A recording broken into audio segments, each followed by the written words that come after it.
Hello and welcome to the Acoustic Shop, all the acoustic shoppers out there. We do have a Facebook page now, a group for all the shoppers. We want to be more of a community here at the shop, so a lot of content from other people that are part of the Acoustic Shop community are on there. So you guys, if you haven't already joined that, we do have a group called the Acoustic Shoppers. But today, very special day, we have our Gibson live event tonight. We're going to be in-store, having an audience in-store, but if you can't be here, it will be streamed live online. And we got Dave Harvey, the head of mandolin production at Gibson, also a fine mandolin player. We got to know him way back when we were little kids. Just an incredible player and excellent luthier. He's in charge of the Gibson mandolin division. He came and we're doing a history on Gibson mandolins. A real cool story. One of our customers came in with a actual mandolin built by Orville Gibson. So we're talking 1898 roughly is what we're basically assessing this to be in. It's a real cool piece. It had a break in the back of the neck, so we couldn't actually put tension on the strings, which was very disappointing. I was very excited to do that. So we got it over to Dave at his facilities out there in Nashville. He repaired it and restored the mandolin and strung it up, and we're going to get to play it for one of the first times right here live. It's very exciting to play an instrument actually built by Orville Gibson. Dave also brought some of the mandolins we've had on order with Gibson with him. So we've got 3 F9s. F5 Fern varnish, so I'm very excited about that one. Here's another one of the F9s. So we got 3 of those. We're only going to unbox one of them, and an F5G. So very excited about this unboxing today because it is in conjunction with the live special presentation we're doing tonight. So you guys want to make sure you tune in for that. It starts at 6:30 Central Standard Time, and I'm excited about that. Let's start with the F9 first. Hello, by the way. Hello, everybody. I appreciate you tuning in. I know you're normally used to John being here, but this is mandolin stuff, so I had to be involved. I forced my way in here, and John's probably still not out of bed, so. So we're gonna start with the F9 first. This is an F9 standard. We have made some custom changes to the F9. This is the standard model. We normally get the F9 custom, which had a wider nut, a radius fretboard, and a, what else do we do on that one? I have to remember that. Radius fretboard, wide nut, and there's one other feature we had on that. I can't remember off the top of my head.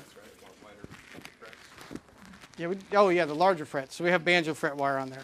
So slightly taller fret, radius fretboard, and a wider nut. The standard F9, it's a satin finish, has the, I should know the exact measurement of the nut width, but I do not off the top of my head.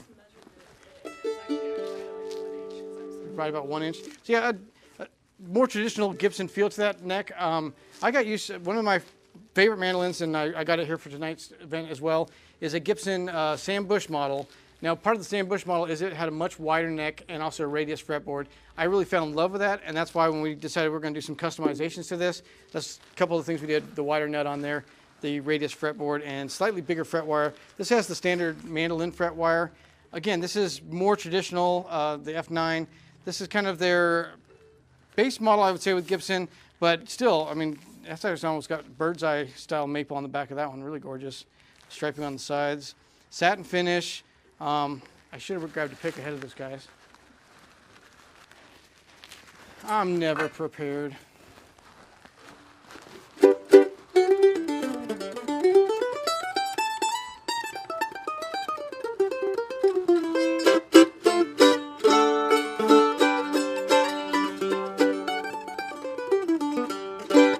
Great mandolin. I think I would get used to that narrower nut. It's just kind of whatever you're used to, and I am more used to that radius fretboard, so that's kind of why we did those customizations. But we do have 3 of these F9 standards now in stock.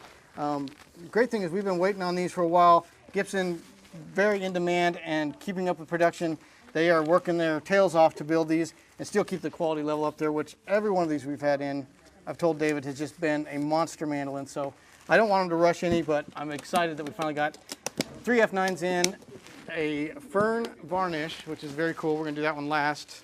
And then over here we got the F5G. So this is kind of the next level up from the F9. We've had, I think our first mandolin was an F7. We got 2 of those. Scott Talkington, one of my mandolin students, bought it the night it arrived. Like we were literally unboxing it, and he bought it that night. And very great mandolins, and I got a couple more of those on order. The F7 was the original mandolin that Bill Monroe played before he switched to like the standard F5 style. And this is the first one of these we've had in. Gloss finish, as you can tell, beautiful looking. Again, this is going to be I think it's a slightly wider neck than the F9, flat fretboard. Look at the back on that, wow. That's gorgeous. Yeah, that sunburst is really beautiful too, more of a traditional style sunburst. Bound top on this one, pearl nut, and then the flower pot headstock. Wow.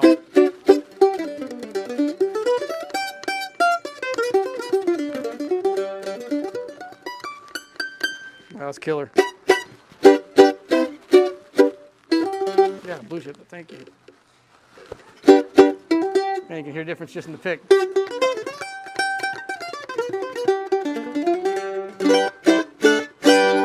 Killer mandolin, this is exciting, guys.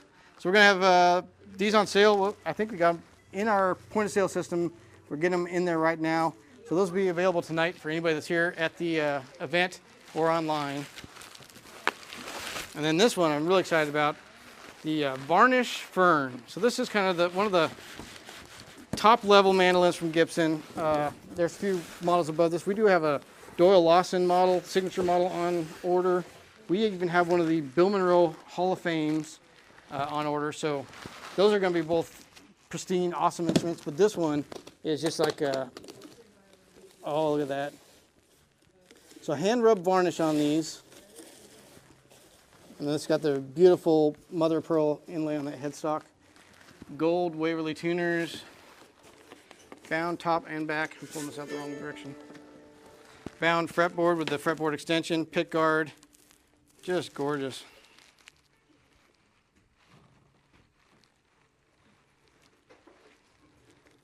So the hand rub varnish, just a little bit thinner finish than a standard lacquer. I believe it helps it resonate quite a bit more. And it does a little bit more labor intensive to get it to look that nice. That's just beautiful work they've done on that.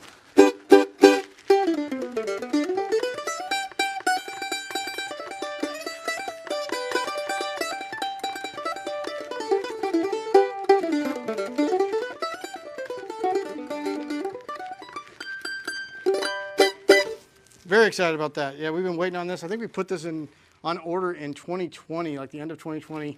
Finally arrived. I know they've just been swamped over there. Like just the music industry, especially the acoustic music industry, I think was one of the good benefactors of COVID because there were a lot of people that were forced to stay home and picking up a hobby. So hand-built instruments just really got in demand. John's done a great job of keeping us in stock, but we had just signed on with Gibson at the end of 2020. So a lot of these we didn't have on order, so we were kind of at the back of the list. Now we're finally getting up there to where they're catching up to our orders. So very exciting to have this in the store, and especially I really appreciate the guys at Gibson kind of pulling this together and making sure David was able to bring them to the special event tonight, because it is going to be really cool. We're going to do a history of the kind of the progression of Gibson mandolins from Orville, which he was really revolutionary in the design. You're going to see this early example of one of the ones he built. How he changed that from the Florentine old Italian style curved back to what he built, which was a slight variation on this arch top and back on it. It actually had kind of a pan shape to it. We have that mandolin tonight that I'm really excited. It's going to be the first time. I haven't got to play it yet. David's the only one that's played it, and he says it sounds incredible for this thing that was actually built by Orville Gibson. So we're going to play with that and then kind of show the progression along the way that Gibson made all the way up through Lloyd Loar and then all the way up to modern mandolins, which are definitely more because of Lloyd Loar's revolutionary design changes. Gibson kind of kept with those the rest of the way. We're going to kind of see that progression along the line and get to play them here, and we're going to try to do some period music. So if it was a 20s mandolin, we're going to try to play some songs that would have been popular in the 20s. David knows these songs. Me and John are going to try to fake our way through them. So it should be a very fun night. If you can tune in online about 6:30, I believe, right? Yes, 6:30. Okay. Facebook, YouTube, and Twitch. Yep. Facebook, YouTube, possibly Twitch, TikTok as well. Yep. Okay, so check out on one of those channels. It should be a fun night. You should be able to ask some questions, and they'll get relayed to us so that we can pass those along to David or John or myself. Very looking forward to tonight's event. We've been putting it together for about a month now, and glad it was all finally able to come together. And appreciate you guys being a part of it tonight. Like I said, we got 2 more F9s next door that I haven't got to play yet. I'm going to pull those out and practice on those and see how those sound. Make sure everything's, which I understand. Dave's like the final guide that these go through when they leave Gibson, so I know they're all set up perfect. But I always like to play them just before we put them out on the floor. So looking forward to that, and then we're going to be going straight into filming some content for tonight, and then be live at 6:30. We got a bunch of stuff we got to move around in here to fit people in here and make it look really good for you guys at home. So if you got any questions, you can start putting them now, and we'll write those down for later tonight. But we're looking forward to it. See you tonight. If anybody wants this Fern, come get it now, because this is taking forever to get, and they're not easy to come by. And this one's a hoss. We'll see you guys later.